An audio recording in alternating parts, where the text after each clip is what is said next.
السلام عليكم ورحمة الله وبركاته.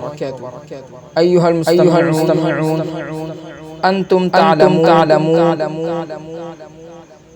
يقول أهل السنة والجماعة بعد اسم علي رضي الله تعالى عنه كرم الله وجهه، لكنه يقول ابن باز هذه بدعة الشيعة.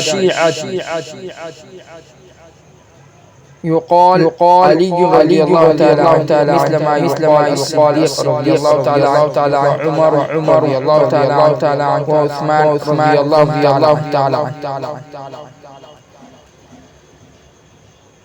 وعلمنا أستاذنا المكرم ومدير مدرسة هداية الإسلام مرادي سماحة الشيخ مولانا يحيى سهل دامت بركاته العالية، سقانا الله فيه وبركاته، طول الله علينا ظله.